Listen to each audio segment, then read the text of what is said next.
This is tonight is the 29th of May, Thursday. We just came back from a freeholder meeting. Normal fare that we had there at the meeting, but an interesting twist. Right before the public comment period, near the end of the meeting, and I guess it was, what time was it? Around 8 o'clock? I marked the time down, whatever it was. It was around 8 o'clock. 7:30. 7:30. Yeah, but this is a quick meeting. But anyway, the chair, freeholder Hudak, said, I'm going to have to excuse myself. I have a personal obligation to go to. And he got up and he left. And then freeholder Jala, the vice chair, stepped in pro tem for him. The interesting part is, if you've been following these videos over the past many weeks, I mean, he and I have a tete-a-tete, arguing over whether he's a political boss or a freeholder.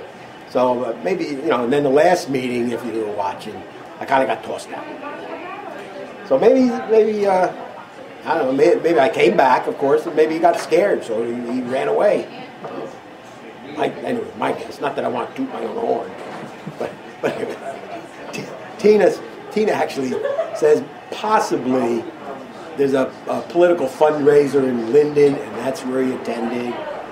My guess is maybe being a manager of events and promotions at Kane College. Maybe something's going on over there, But we won't know. Maybe we'll find out sooner or later. But he actually got up and he left. And in doing that, like I said, if you're watching these meetings, every meeting I have something new about him being a political boss, and I don't know, maybe he couldn't take it. But he took my thunder with him, so I had to talk about Mayor Marr being the political boss of the county level and how she's now inserted into a brand new divisional job, and that being a political boss, she interfaces with the various towns of different political party control. And to tell you the truth, a political boss who's probably setting up candidates to run against the opposition party locally, how can she be actually interfacing with grants and funding with that? But anyway, I digress. Just returning. Well, yeah, I was planning to talk about freeholder Hudak again, as you all know. But a very disturbing thing came up, and I can't prove it or not because it's more or less hearsay. But about a week ago, there was some. This is on the local level in Linden, which Hudak is the political boss of his party in Linden. Of course, he's running candidates. And oddly enough, there's actually an opposition party of the same political party. I think they're called New Democrats. And so they're running candidates also. So the challenges in the primary coming up. So there are flyers passed around. It just so happens I got 2 flyers recently, and one of them is pro Hudak candidates, and the other is actually pro New Democrat candidates. And I just wanted to visit the pro New. Which was it? Oh, that's the Hudak one. Yeah, but anyway, but the column B, which is the challengers to Hudak. Where are you going? Well, this is interesting that they planted this story in the local source just in time for the primary election. So reporter Cheryl Hale did them a solid of running this right before the primary election. Oh, that, yeah, talk about that. So this is sad for journalism. And it's just a sad thing because I did it anyway. I'm going to write about this eventually, but I'm waiting for the time to be a better time of. Out of all the people that took generators, I'm going to wait until the primary. I don't want it to be political. It's too important an issue to make a political thing about it. And local source makes most of their money from legal ads from not only the county but the cities as well. So this was a sad thing when I saw this happen. It's about a hearing that was held about a county employee and the generators, and I actually attended the hearing, so I was there.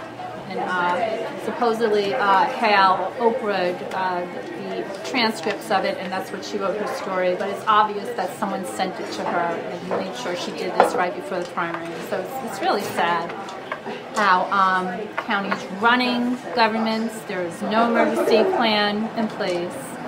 These employers were left out to dry to fend for themselves, and it's political about who they're going after.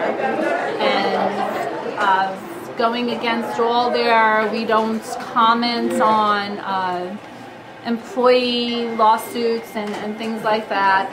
They made sure that they sent this to this Cheryl Hale to plant it right before primary, and here it is, and it's showing up. They're using the local source headline as a political flyer.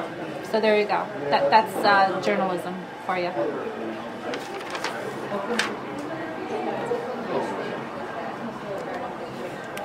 That was the hudak political party that is taking a shot at their challengers, and it is sad. I do agree. Out of all the names, there's many people that took generators. We don't really know all the names. I mean, some do, some don't. But they seem the highest profile is the one who's challenging the hudak political party. So somehow it's definitely political, 100% political, and local sources involved. But what I was getting at was the other one in response to the hudak political party flyer, and this one was from like I said, the true Democrats of Linden, and they're challenging the hudak Democrats. But anyway, interesting, and I'm just going to read the sentence, and I can't prove otherwise if it's true or not, but the question is, why is it brought up? If it was brought up, there has to be at least a grain of truth, or else we'd be listening to defamation lawsuits. But anyway, in this, there's a claim. It says, this past January, the Linden Democrat chairman, who I call political boss, Union County freeholder Christopher Hudak, offered to support my candidacy for mayor, but his offer came with a price.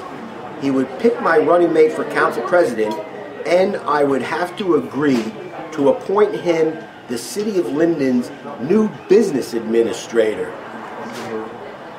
Now that is unbelievable. So Hudak's using his power as a political boss to force his way to become to